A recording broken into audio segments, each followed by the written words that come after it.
for Black America, it's just another year. You knew the disrespect by your elected puppeteers, but let me show you how to persevere. YouTube, what's good? Facebook, IG, what's up, y'all? I see you. Facebook, what's good? If you don't know what I'm playing, this is Brandy. The song is I Wanna Be Down, transporting you back to 1994. This is Brandy off her first album, her self-titled debut album, Brandy. Fix my hat here, fix my hat. I gotta get my swag right, my New York look, you know what I'm saying? Song is I Wanna Be Down, Brandy, off her self-titled album, Brandy. This was about though. It's aged pretty well though, a lot of the songs. I'll be honest. That's because she got that voice. Yeah, Brandy though. That nice rasp, a good tone. Yeah, she's cool. She's cool. Yeah. You know, this is a nice little, have a couple people over, reminisce, talk about the old days. Yeah, with a libation now. Back in 94, I was only 10. So, there was some libation, there was some Kool-Aid, little huggy juices. You know what I'm saying? And you thought you was grown, you were doing little dances like that. Look, it's your boy, Jamie Costa. And together we are the Nitty Gritty. Turn this down some. This is one of those songs you want to let it ride. Because it's like, yeah, I remember like Brandy was this kid. Brandy bumping in the car. Yeah, you know what I'm saying? Bump. You know, definitely a bop. So yeah, what's going on, y'all? We got a nice little packed show for y'all. We got a couple of things to talk about. We got everything for some current news, and then we're gonna get into relationships today. Y'all know Kat likes relationships, but a lot of this was spurred on because of Martell and Melody from Love and Marriage Huntsville, right? Yep. And then also we'll talk about relationships some more, kind of spurned up by Kim and Kanye. Although I get tired, I always wonder how real is it? Because do they have another season of the Kardashians coming back? They're filming now. Oh, so I don't know. See, it's like, okay, they're filming the Kardashians. Drama. Yeah, and then all of a sudden he's supposed to be having an album release. It's like, it's how real is it? But anyways, we'll talk about it because there's still some stuff to pull from it. And we'll talk about sympathy for women of color, right? And this is kind of like brought out with the recent incident with Meg Thee Stallion. So we'll dig into that a little bit. And then, of course, we always got shout-outs. And then also when we talk about sympathy for black women, also part of that conversation goes into like Breonna Taylor. So, I think that's an important conversation to have, especially with so many things going on. It's just worth, let's dissect it, let's break it down, get down to the nitty gritty of it all. So let's go to current news. Shout out LeBron James. What he's doing is dope. So right now LeBron James and his team, they're currently paying off the court debts of ex-felons in Florida so they can vote, so they can restore their voting rights. I think that's really awesome. Shout out LeBron James. He is such like a thespian, you know what I'm saying? Like the things that he does for the community. He's such a great person. I don't know, and I think for that reason alone, I don't like comparing him to Jordan because Jordan kind of just caught on to that work. You know what I'm saying? As far as what he's doing for the community and some of that work as far as like charitable giving. Well, I think that LeBron is naturally more charismatic than Jordan. Jordan was never a very people person. He was always more of a recluse. Didn't really like people. All he cared about was winning. Whereas LeBron, he's more of, I want to win, but I also want other people to win. I want to move on. I want to help the community. I want to be a good dad. Jordan, he didn't care if his marriage failed. He didn't care if his teammates liked him. He just wanted to win. So maybe he'll want to win at, what he could do for the community. And that'd be awesome to see him take that same energy into what he could do to uplift marginalized people in America. We know it's just so happened that when you look at marginalized people, black people are heavily marginalized, It's not a racist retort, it's just a fact. You can check the facts. And then, speaking of LeBron James, the NBA is back. Starting July 30th, I think it's the first game. I think the Clippers and the Lakers play that night, like at 9 p.m. There's another game before that. Like the Timberwolves there was talks, now I don't know if this is true, but I want them to change the logo to Kobe Bryant. I just think it would be an excellent honor for him. That'd be cool. I mean, there was a lot of talks for years about it changing to Jordan, but I think with Kobe and his passing, that'd be dope. You know what I'm saying? I mean, it's needed to change for a long time. I mean, Jerry Rice is not Jerry Rice. Jerry West, right? Jerry West. Yeah. Is the official logo, and he never won a championship. But he's been to a lot of finals, but he never won a championship. I mean, how can you be the logo and never have a ring? I'm just saying, like, so if we can celebrate him for having a bunch of championships, how they gonna dog LeBron? Hello. You know, for he's the logo. He's gone like 9 times in a row. He went 9 times in a row, and right? I mean, but he won some at least. LeBron. No, right. That was the reason why I think they made him the logo, because it was like, well, he's a champion to us. Yeah. Okay. Mediocrity. with no ring. Yeah. Whatever. So yeah, but you know, NBA is back. I'm excited. I think we're all excited to have some sports. Speaking of sports, you know, Tyson and Roy Jones Jr. are going to be fighting in September. I think it's September 12th. As in Mike Tyson? Mike Tyson, yeah. They're doing an exposition. And Roy Jones Jr. How old is he? Roy Jones is, I don't know, probably like in his 40s. His last match was like back in 2018, so he's relatively in good shape. And we've all seen the videos of Mike Tyson where it's like, he's back. Tyson is like, what, 55?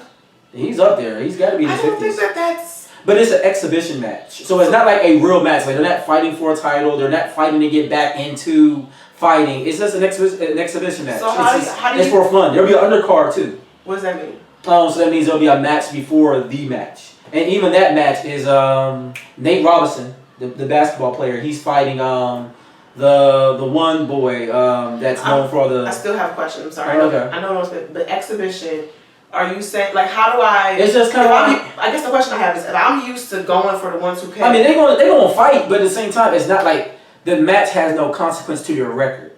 I get it, but the point being is like... I mean, I answered the question. No, I'm just saying...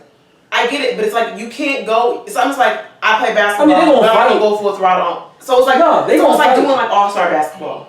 No, it's different. Like, in fighting, when they fight, they're gonna fight. Maybe they don't go as hard. Maybe they won't be as lethal as they might have been. But the whole point of it being an exhibition match is just to say this will not affect your record, your professional record. Meaning, when it's all said and done, Mike Tyson still has his, I forgot how many wins he has, like 6 losses. If he was to lose, he wouldn't have a 7th loss on his record. It's an exhibition match. It doesn't count. Same thing for Roy Jones Jr. I don't think he should be fighting. I just feel a little nervous about his health. I mean, you gotta think. Ali's last fight, I think he was 54.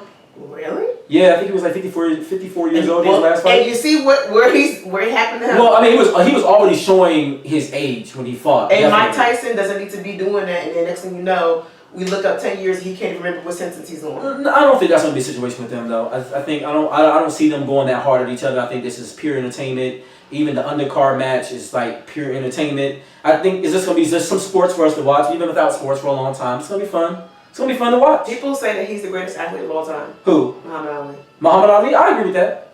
How many losses does he have? I mean, he has like 4 losses, I believe. It was like Larry Spinks. I want to say Joe Frazier got him once. Even greater I forgot the other 2. We gonna put him above Michael Phelps? Yeah. Who's never lost? Yeah, but losing is not all about what it is. It's sometimes... Above Usain Bolt, who never lost?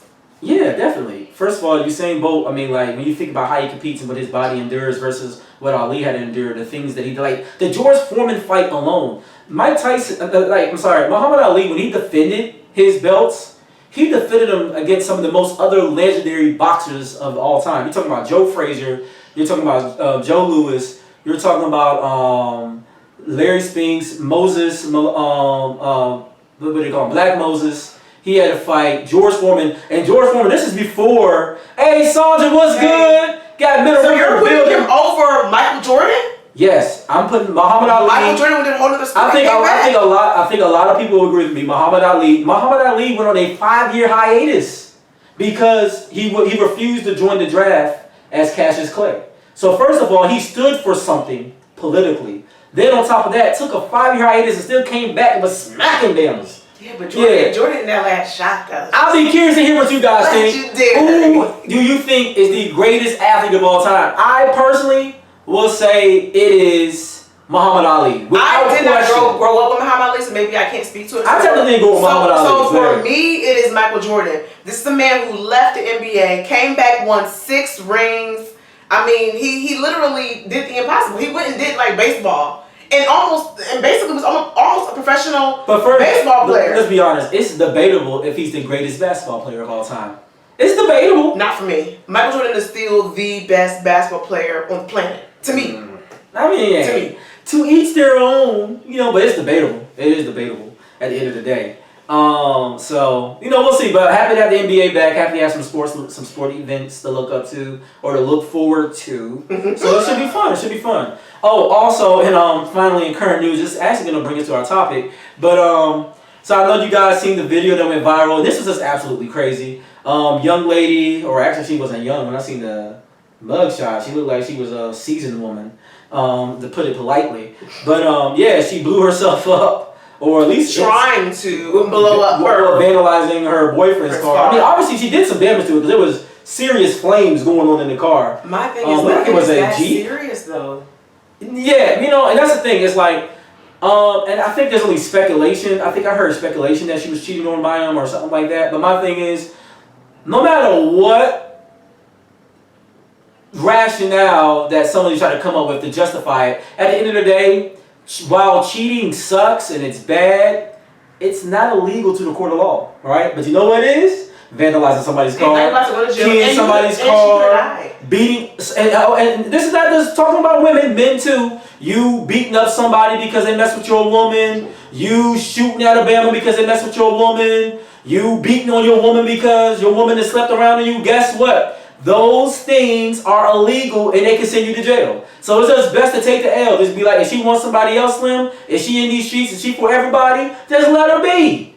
Mind your business, ladies. If he messing around with everybody, if he got that community, you know, vitamin. Anyways, if he out here in the streets with everybody, girls, just let him go. We didn't put this down, but this is current news. I completely forgot about it. It's good. Apparently, the list of Jerry Epstein's, the folks that were going there was released, and guess who was on the list? Who? Somebody black, a couple, famous, big. Who? Beyonce and Jay-Z.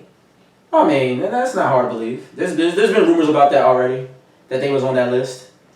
I mean, but then it's like, why would you want to be associated to him? So what they're going to probably say is that, oh, well, we were there in a professional capacity because they said that Jerry Epstein also had a lot of meetings there. Like, and parties. They said that even during the Netflix documentary, when they said that Bill Clinton was there, they said that he was just there and then he was gone. So they'll probably say, well, yeah, I was there in a professional capacity. You know? It's just...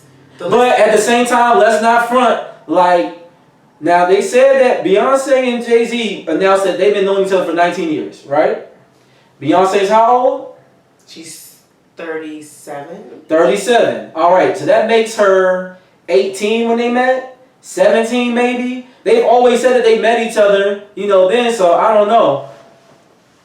Oh, okay, so Trey the Prophet. Yo, shout out Food. That's my dude right there. Will Smith. The list was long of allegedly. Like, they're trying hard to not allow it to get released to the public because it would be like just too much for us to handle by Hollywood, but the list is long.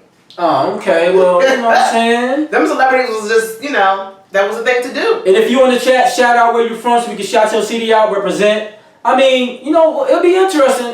This thing is starting to unfold some more. It's getting a little juicy. It's getting juicy, so... But let us go to the meat and potatoes of the conversation. Yeah, let's go on to relationships, which y'all came here for. Yeah, so like I said, he said there's plenty of politicians and higher up Hollywood people. Listen, yeah. Have you, Trey, have you seen the Netflix documentary? And if yes, in the comment section, let us know your thoughts. Me personally, I was completely shocked. I didn't even know who... I remember hearing about Jerry Epstein, but I didn't really know anything about anything, and the documentary blew my mind. I was like sick at the end of it all. And that lady finally got arrested. The sidekick lady. Yeah, that's the one that's sitting in jail right now. They're saying they're protecting her from killing herself. Because, you know, Jeffrey, maybe we can call him Jerry. Jeffrey killed himself, so they probably like, we can't have Trey said that there's mainly mega stars on there. So kind of like scary. Yeah, very scary. So look, we were talking about the lady that blew up the car. So let's talk about relationships, right? Because I mean, the rumor is it was infidelity that led her to that. So let's talk about it. Infidelity. Got a question for everybody watching. Is it a deal breaker? I want to hear your thoughts. And while you're giving your thoughts, I want to read a comment from IG. Shout out Trey the Prophet. He said, I haven't watched it, but I watched it too. See what's up with it, and the side chick about to tell on everybody. Yeah, I did see that. Yeah, the side chick is about to tell on everybody. That's about to be interesting. She is about to get dumped in jail. They're going to call it a suicide again. Probably. Although that'd be really bold to do that twice in a row. Well, because we're already suspecting that there was foul play with Jeffrey Epstein. So people are saying that Trump, when Jeffrey Epstein went to jail, they think allegedly, and I said that because I don't want anybody coming back on me. Allegedly, President Trump may have had something to do with Jeffrey Epstein. There's a lot of. He was a frequent patronizer. Yeah. There. So we'll see. And also I want to hear your comments. Is infidelity a deal breaker? Yes or no? Yes or no? And then and you can classify. Maybe it's not a deal breaker per se in marriage because you have so much you built towards, and maybe you want to try to make it work. Is it like an automatic deal breaker when you're dating? Or is it when dating? And I'm curious because I've heard both sides, right? I've heard some people say it's not that bad while dating because it's not as serious. You haven't made a vow, right? So they're quicker to forgive it during dating. But then I had other people say, no, it's more so of a deal breaker during marriage because it's like, okay, you've made the vow now. But then there's some people that say, well, while you're married, it's like, well, I'll be willing to maybe forgive or work past it during marriage because now we've done so much. It's like, let's try to make it work. Versus those same people say, if we're just dating, it's like, okay, no, I'm done with you because I'm not losing anything but a little bit of time. I would say that to answer the question would be difficult for me because I'm currently not in that, so I don't know what my emotional state's going to be. I don't know how much I would have to lose, how much I've invested. So for me, I would say if we're just dating, I would say probably, yeah, it is deal breaker because it's like if you can't be committed now, then you can't be committed for the long haul. So you showing me full throttle how you get down. I'm good, bruh. See you later. Yeah, pack your bags. I'm good in dating. Marriage is different. It's very tricky. I have heard of people who have overcome infidelity. I would not advocate for someone to walk out the door because somebody was unfaithful in their marriage. But that's a tough cookie. So I'm not going to sit up here and say yes, it's a deal breaker or no because I think it takes a special person to be able to heal that kind of emotional trauma, right? Mm-hmm. Because you're building something together. So to all the people who've worked past it, kudos. My understanding is that to work past it takes a very long time. It's a lot of work to be done. And let me read one last comment from IG. Trader Prophet said, anybody about to snitch on higher ups or anything of that nature, usually that person dies from a suicide or they end up missing and the case turns cold. Stuff be wild. I feel you. Well, yeah? they had a whole multi-level sex.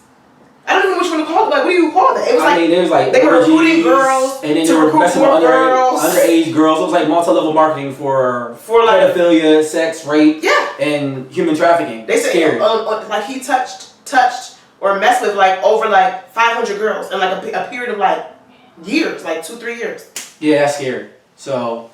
But yeah, so is it a deal breaker? Good. And then I guess we got to ask the question: why do it? Why cheat? Why step outside of your relationship? If you haven't been tuning into the soapbox, we release the soapbox every Wednesday. Not at a given time, but just every Wednesday we put a new soapbox out. The soapbox is dope. It's a chance for some of ourselves and some of the folks that's been on the show. Some of our compatriots to come on, sit on the soapbox and give their feelings on like the culture, the world, or just like life in general, right? Mm-hmm. So recently we had Pastor Paul Paul Thompson, who's the ministry lead over there at Carolina Missionary Baptist Church. Mm-hmm. He also hosts the Love Seat with his wife on Wednesdays at 9 p.m. On Facebook. Paul came on the soapbox and he talked about entanglements, and I want to bring this up because I want to talk about the why do it. Mm-hmm. And he made a really cold point, and I'm going to try to say word for word what you said, but I'm going to paraphrase for the sake of maybe not saying it exact. But he said, you had somebody who was broken, trying to heal his brokenness, and a woman who was broken, running away from a broken relationship. Mm-hmm. If you haven't watched this recent soapbox, you need to check it out. Paul did an amazing job, and I think he gave out some really great nuggets. But basically, he was saying like, people are trying to find an excuse to do married life or relationship life and also single life at the same time. And he makes a good point. He was saying that one or the other is hard enough. Mm-hmm. So being single could be hard, right? But also being in a relationship could be hard. Both are hard. And then when you're trying to mix both lifestyles together, that's darn near impossible, right? So I really like what he said. If you guys really need to check it out. So I am curious to say why do it, right? Why, if you're a guy who hasn't settled down, or a woman that feels like she still needs to explore, whatever your rationale is, why then commit? You know, if for the ladies out there, if a guy gets down on one knee but you're not ready just to deal with just him, right? Then why say yes, even in the moment? And the same thing for a guy. Assuming we're doing this traditionally, guys, why get down on one knee, commit to a woman, knowing good and well you still have desires outside of her? You get what I'm saying? Like, what's the point? So why do it? My understanding is that people are in these seasons where they're not happy, and it could be for a number of things. Not saying it's okay, but their unhappiness is usually a direct influence because maybe financially he lost a job, or financially she's a stay-at-home wife and feel like she lost herself, or she may have gained weight, or he may have gained weight, so they're insecure. Maybe the other spouse is in shape and they're garnering the attention of the opposite sex. Or this is somebody who's not feeling fulfilled. So maybe you've always had the desire to be a pastor, or the desire to be a politician, or the desire to work as a musician, but it just didn't happen. So now you're feeling inadequate, and now you feel like you have to reach outside of yourself. Or last but not least, you have a desire and your spouse is not speaking life into you. So maybe it's like you want to be a rapper, but every time I'm like, put that rapping dream behind you. Like you too old to be doing that. So you feel some kind of way, and then you meet shorty at the club or at the bar or at work, and she's like, you can do it. She's cheering you on. So now you're feeling like fulfilled and motivated. Somebody outside of your spouse. This is why I think communication is key, because I think a lot of us, even in a long-term relationship, are still in a space where we don't feel we can be fully transparent in our communication. And what I mean by that is that if someone's making you feel insecure, say it. Hey, this is my dream. When you say put that dream behind you, it makes me upset. It makes me feel insecure. I don't like it. Like, just be straight up real. I don't know why it's so hard to communicate.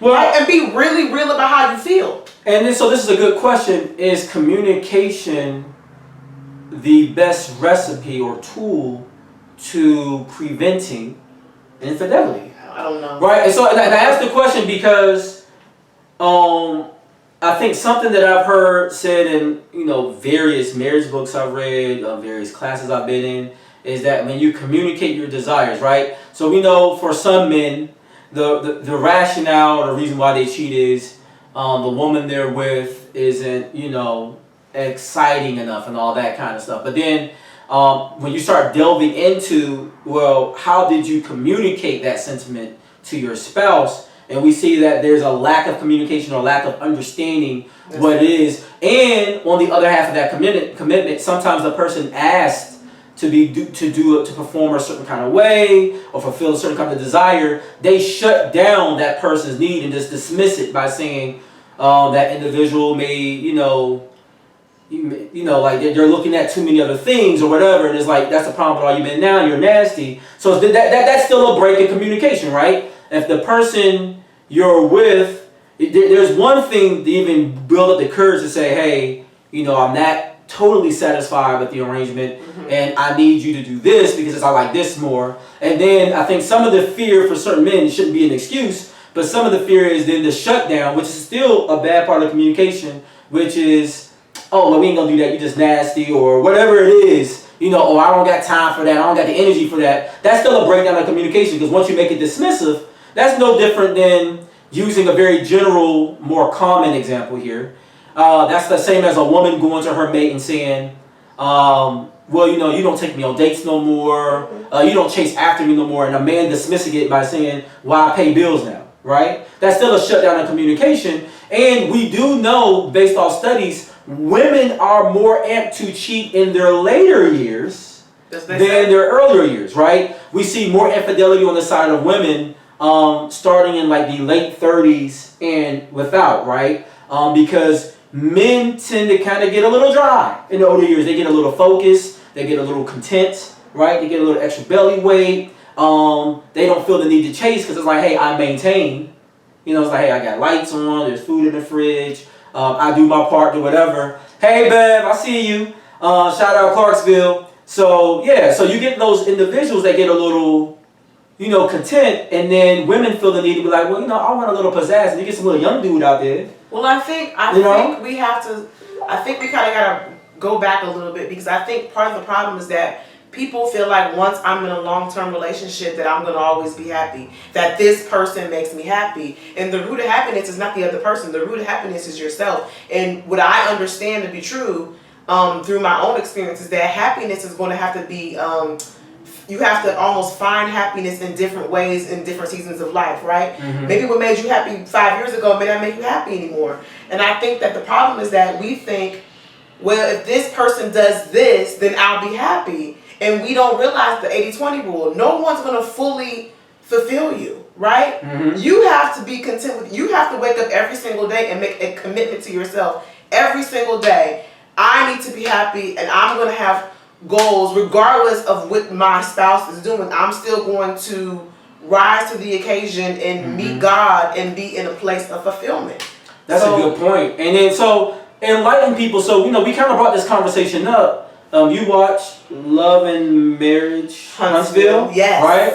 And so there's a couple on there, Martell and Melody. Mm-hmm. I don't watch the show, but maybe if you give a little background, I guess they're having a similar situation, right? That kind of led as the inspiration to why we're trying to have this conversation now. Okay, so Martell and Melody Holt are the executive producers for Love and Marriage Huntsville. They met in college. They're an extremely successful couple. There are 3 couples on the show, all involved in real estate in some capacity, all HBCU graduates, all multimillionaires. However, Martell and Melody are they garner the most revenue.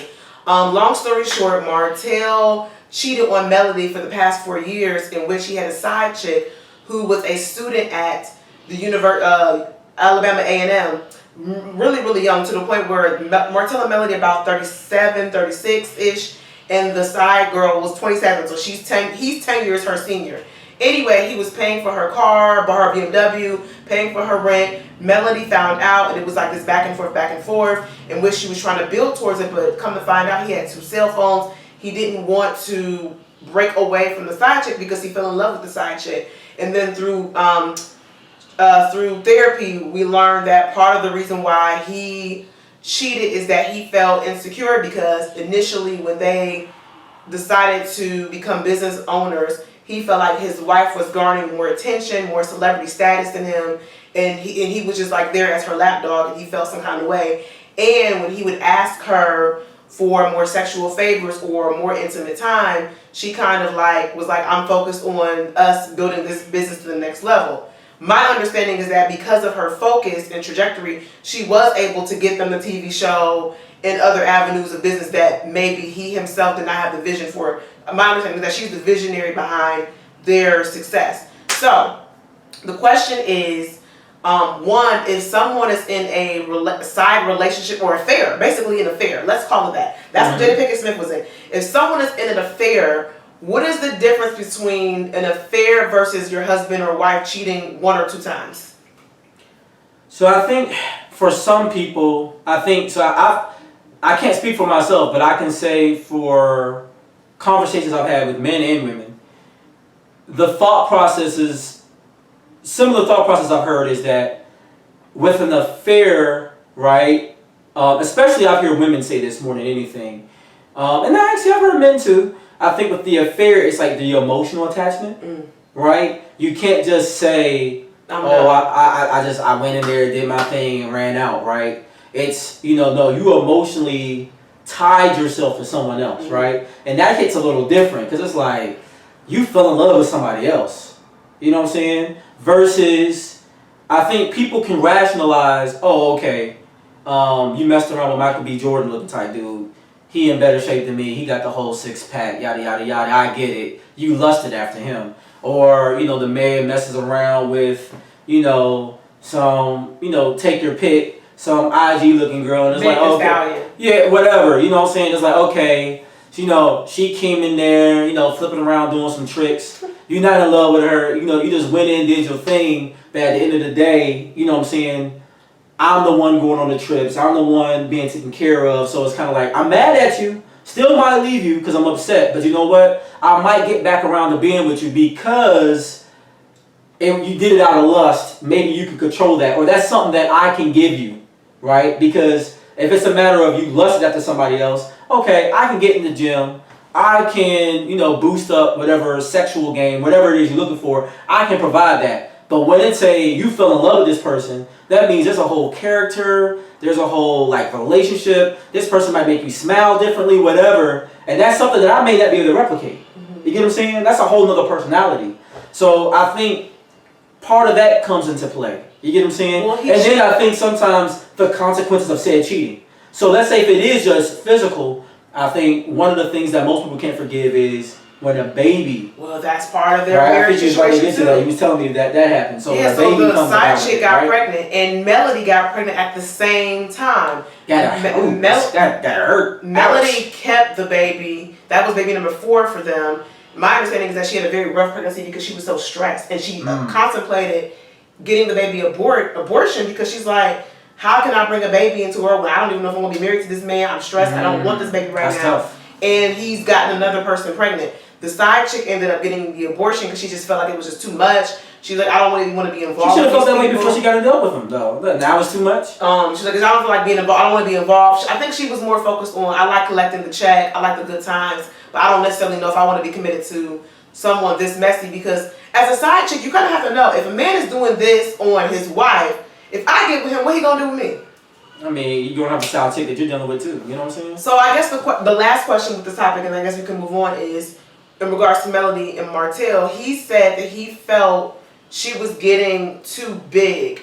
And I think me and you talked about it around the house. I wonder in regards to Beyonce and Jay-Z during that time. This is Beyonce when he had this issue. This is when Beyonce was making album after album, solo, No More Destiny's Child. I am Beyonce, worldwide tour, biggest star. I'm talking about selling out full arenas in 20 minutes, Beyonce. So the question is, do you think a woman's success would be a reason why a man would feel so insecure that it would make him go outside of himself? Because in both situations, both Jay-Z and Martell, they are in a position where they're able to provide. So maybe in their mind, why does my wife feel the need to go over and beyond for more success when she doesn't need to do that? You can see that both ways though, right? It's almost like the wife that cheats because she's left home alone because this guy is chasing more money, more of this, more of that, right? So I think we can see that both happen via a man or a woman in a relationship. And I think it goes in to say is that do you have to have tough conversations.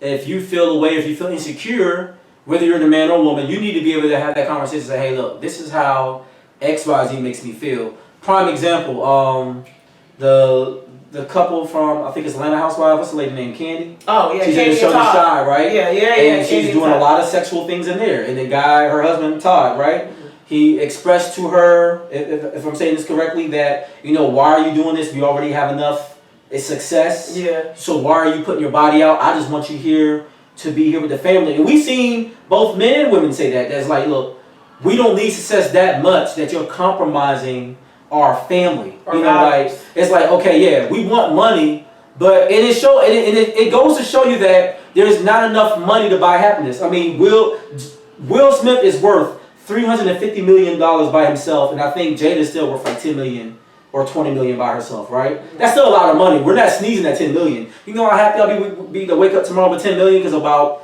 the stress that he gives as far as bills. But at the same time, that's not gonna purchase my PTSD. Mm-hmm. That's not gonna purchase, real things that we deal with in life, right? And I think what happens is it shows that money isn't the solve for it. So we have to be careful that when trying to chase or attain things that we don't lose sight of real life. Mm-hmm. You know what I'm saying? And what's going on in the real world and the reasons why we work so hard for it in the first place. Fame is a tricky animal. And I think that leads us, because we have the time, let's start it kind of leads us to that conversation of divorce, right? So we see with Kim and Kanye, there's rumors now that Kanye wants a divorce from her or whatever. I think that it might be all a publicity stunt to some extent because he's claiming that he's going to release the album Donda, which is titled after his mother who passed away. Mm-hmm. And that's when we seen him kind of tripping, was after his mother died. Right? He ain't been the same since Donda. But yeah. I think that he blames himself.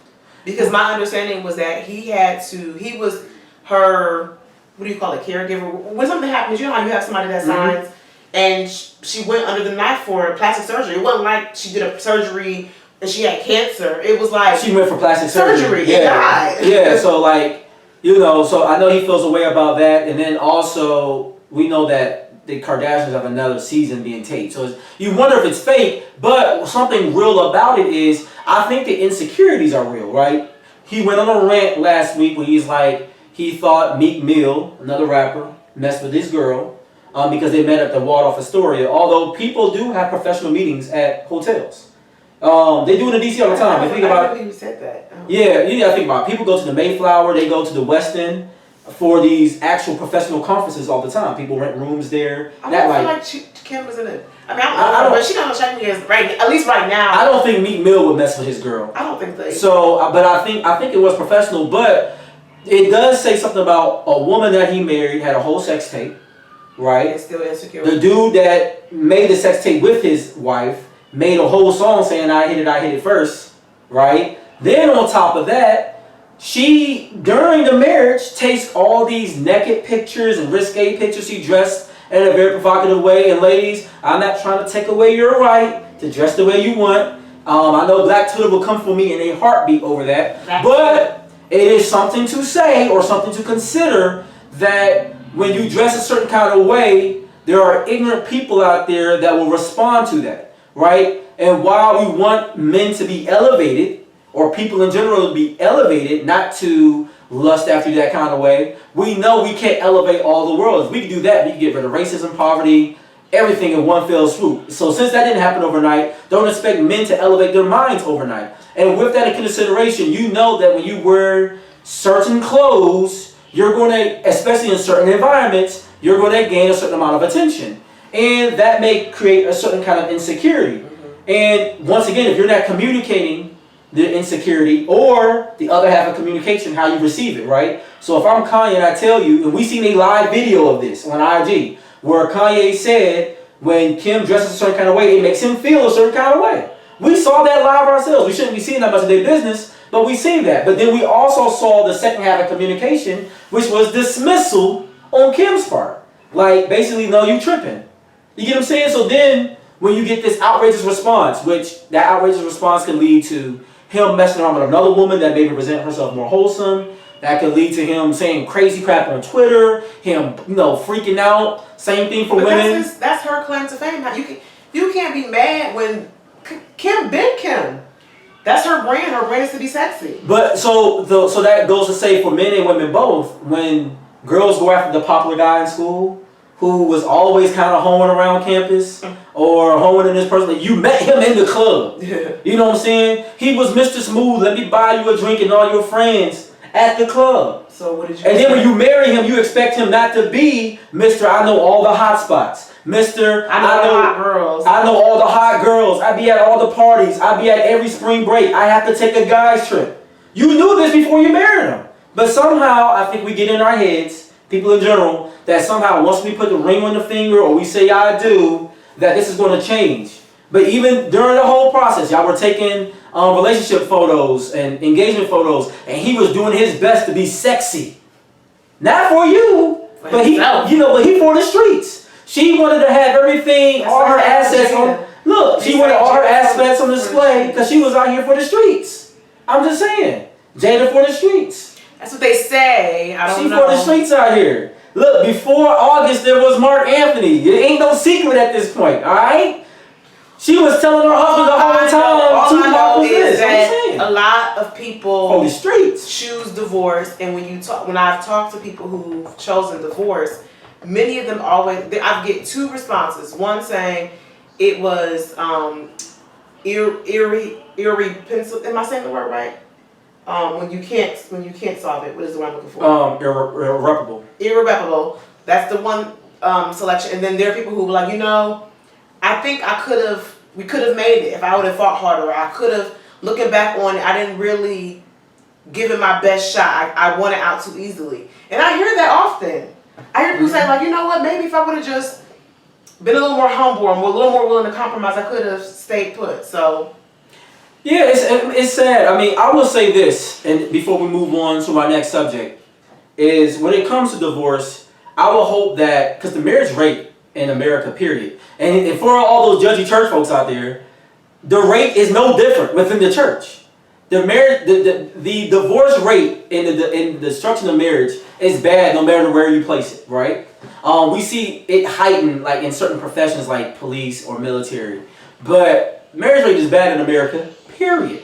No matter what you claim you serve or whatever, right? So there's a lot of work to be done. And I think we could make better decisions before marriage as to who we tie ourselves to. I think there's better work we could do on ourselves before we take that step, right? And I think once we commit to it, we could do a better job of trying to fight for it, right? Do you think guys, like I hear women and they have like a checklist, right, of the quality of person they're looking for. Do you think men have the same list, or do you think that most men are more like, I just accept you and that's that? I think men have a list, but I think their list can be sometimes more reasonable, or it could be more of a sliding scale that they'll move. Like, I know some guys that act like they needed this kind of woman, but then you see the kind of woman they're married to now, and it's like, that's definitely not what you was talking back in the day. But when you hear about why they married that woman, they'll be like, man, she a good mother, man, or man, she throw down in the kitchen. Yeah. I think men will,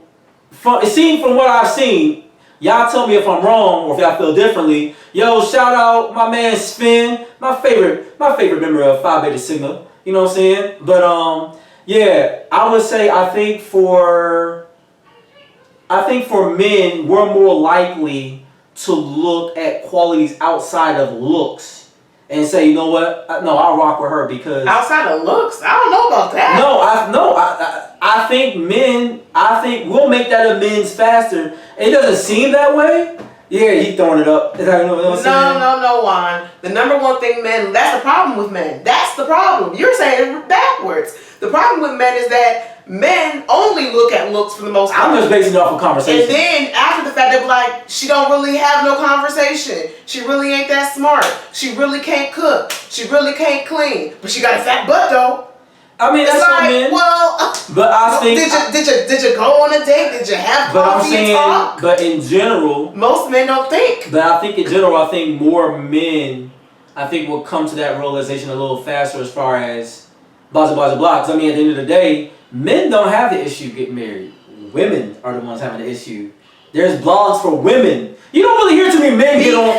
No. More women than there are men. I get that. Period on the earth. Then when it comes to black women,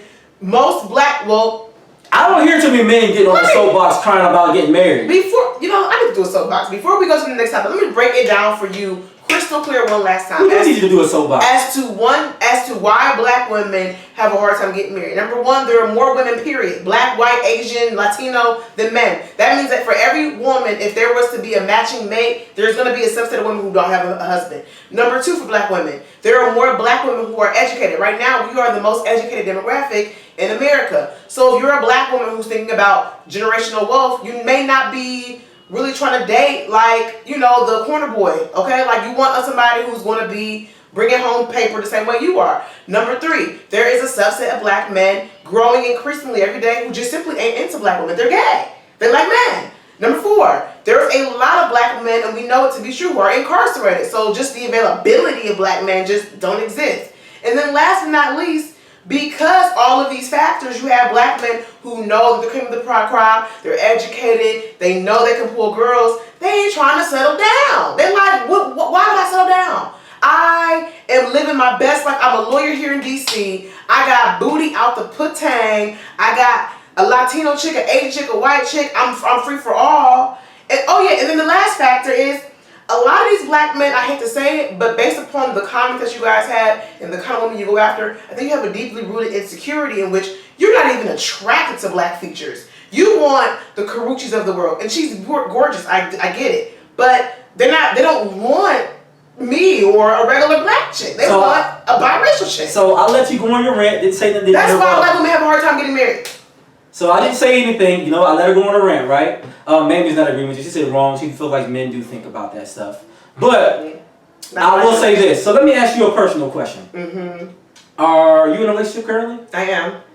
Are you in a relationship with a black man? Yes. Does your black man value your black features? Yes. All right. No, that's ask about past. Ask me if you're the first man that values. It don't matter. No, it matters. The fact that you are the I rest my case, ladies. The fact that so, no, it does matter. She in a whole relationship with a whole black man who values her for her. But the point I'm trying to make is that thank God I wasn't damaged enough where I was able to be healthy enough emotionally to be in a relationship because I know you still sound better. You got a whole man next to you. No, it's not about being bitter. It's the fact that prior to you, I was told that I was not valuable. That's you're dismissing. We talked about that earlier. You're dismissing the plight of black women. They are told consistently, day after day, they are not valuable. They're not attractive. They're not good enough. And what happens is women start to readjust their standards and they start to accept anything. Well, you know, he's broke, but I'm working towards it. You know, so yeah. Mm-hmm. All right. Well, Mamie said Katrina's on a rant right now. Yeah, it's not a rant. Other black women are going to agree. I'm sorry, because my mom does. No, I'm saying, but my mom hasn't really dated like that, so she doesn't understand the plight of black women. If you don't know what it's like to find a significant other in this day and age, it's hard for you to understand all these various brothers factors. who are watching right now, give me some help. Spin. So check this out. I'm gonna put this out there too. So when I first hollered at Kat, she wasn't really even interested. That's right? not true. I was and then look, I think she thought I was low key corny, right? Because she met me at like a group workout situation, so I wasn't like swaggy. Hold on. I'm telling my truth. The truth. So I wasn't swaggy enough. Then we got to, then we met up later, like 5 months later, right? And then, you know, brother had been in the gym a little bit, so, you know, the beard had got a little thicker. You know what I'm saying? So I think I was looking swaggier at the moment. You know what I'm saying? But it's hard out here for the everyday lame dudes. You know what I'm saying? The thing is, these women don't have to be single. They just gotta give an everyday lame dude a chance, and then he might get pleasantly surprised. Okay. Because we'll put a ring on it. With that point, I do think there would be... Can I get an amen spin? Okay, I agree with that counterpoint. I do think there would be more black women who would be able to get into a relationship, but I don't think we should just dismiss the fact that we have a lot of black men incarcerated or gay who don't like black women. Period. You know it's true. You met guys who be like, I don't date dark-skinned, natural hair black women. They just don't. I will say this, Doc, but I know a lot of brothers that like sisters, but sometimes they just don't get a chance. And then let's talk about that. So you kind of, thank you. Yeah, thank you. You said preacher. I appreciate it. So let's talk about this because you kind of cracked the conversation open, and we don't got that much time left. Let's talk about sympathy for black women, right? Now, I can agree to this. There's not enough sympathy sometimes or enough care and love for sisters, right? But guess what? This issue is not just on black men, all right? And part of the reason why we're talking about this is Katrina did bring up some good points, but then we see what recently happened in the news with Breonna Taylor's death. Her killers still haven't been brought to justice. Now, I hate to play the race card, but let's be honest.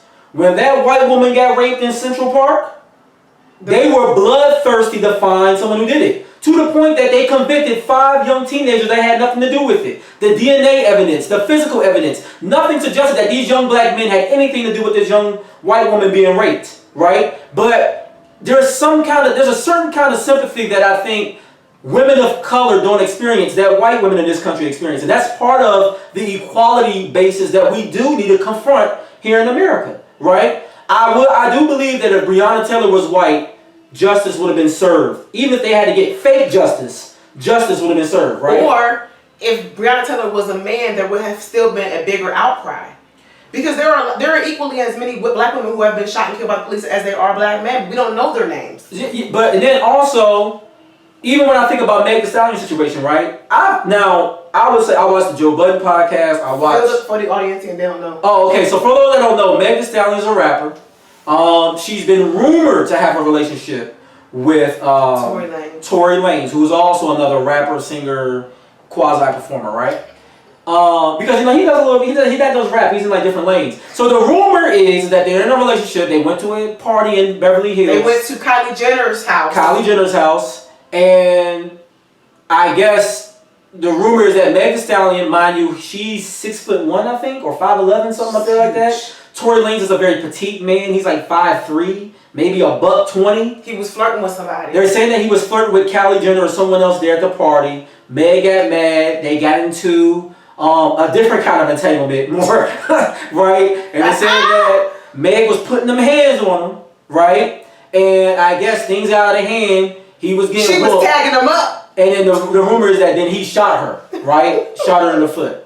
Now, the thing that's jacked up about that is, then when the police came, she got locked up and he got locked up. And I think what confused me about this story when I first heard it is, how is it that this woman is being locked up with him and she got shot? She's a victim. I wouldn't imagine this happening with a white woman. Why they said that she tagged him up first. But I mean, still though, if you're shot, in any other case, it's hard to imagine someone who is shot being arrested. No, I see what you're saying. You get what I'm saying? It's kind of like, okay, the police are going to be at your hospital bed checking on you, and we're going to be investigating, but we're going to allow you to be taken care of first. It reminded me of Chris Brown and Rihanna. I thought it was weird. You know what I'm saying? Now, we don't know if these are facts. These are all allegations as far as to what happened, or if he indeed shot her or whatever happened. But we do know that Meg Thee Stallion did suffer some kind of trauma. She expressed that on social media. And some of the first people to laugh at her, that's why I say this whole sympathy for black women is not just on black men. We've seen a lot of black women crack jokes at her. Even, was it Drea from... What did she say? She made a joke about, that's the kind of love she wants. She made it like, she tried to make it funny, like, yeah, you know, I want a man that gets so mad when I try to leave him, he'll want to shoot me in the foot to make him stay. That wasn't cool though, at all. And we're talking about, this is like just maybe a few days after the event happened. You get what I'm saying? Now, and also my other concern is, because we always want to infight within our own community, well, what are black men doing to respect black women? Now, we have these various feminist movements, and maybe I'm just not looking in the right places, but I haven't seen those voices jump out like they did for Me Too Time's Up on behalf of Meg Thee Stallion. And why is she not getting the same sympathy? Why? Because she's a black woman? Because she's a big black woman? Because she's 6'1"? She don't get the same sympathy as a smaller frame white woman? We seen the officer that killed, what's his name? I can't, the young man that was in his apartment building, minding his own business, eating cereal. Oh. And then she came in and killed him. I can't think of his name right now. It'll come to me later because he has like a French last name. But when you seen all the sympathy she got, people stroking her hair and everything, giving her hugs. Meanwhile, Meg Thee Stallion's a whole victim, and I don't want to see sisters speaking out in abundance, trying to console her pain. Mm-hmm. So I think the issue isn't a black man versus black women issue. I think the issue greater is, I think first within our community, we just need to have greater love ourselves. Mm. We need to comfort ourselves better. And we can't put it on a gender towards another gender. We need to love ourselves better. I think there's something to do there, right? And I also think we need to do a better job controlling our feelings when we get upset in these relationships and entanglements. Yeah. Just because you're mad don't give you the right to put your hands on no other. Yeah, and I would say that the only no other. I have a sorry. I'm done. I have a very firm stance and policy. I don't believe in getting tagged up. I don't tag up another woman or a man. Now, I may say some things you may not like, but if you have the inability to control yourself and you think it's okay to put your hands on me, you need to go to jail, sir. You need to go to jail, man. Period. Yeah, and I will say that women, a lot of times, will cry victim. But my thing is this, and I'm not suggesting that men should put your hands on women. All I'm saying is, though, women, you should have the same respect that you want men to have for you. You don't put your hands on a man. You just don't. You know what I'm saying? Like, now I can understand that people may have to defend yourself, man. You might have to hold somebody down. Women, I can understand why you might go up against a brother head if he's putting his hands on you. At that point, you're protecting yourself. But no one should initiate any kind of physical contact with someone. Period. Right? Because then when it gets ugly, nobody wants to deal with the consequences. So there's a lesson to be learned there, and it's a hard truth we need to swallow. And I don't know. I felt a way just as a man when I saw that, and I'm like, well, where's this outcry from Meg Thee Stallion? Everybody supporting her. I mean, I've seen a lot of Hollywood be really quiet. Yeah. A lot of Hollywood. Now I've heard, now, shout out to Joe Budden, Mal, and Rory. They spoke out and was like, yo, this is some sucker stuff.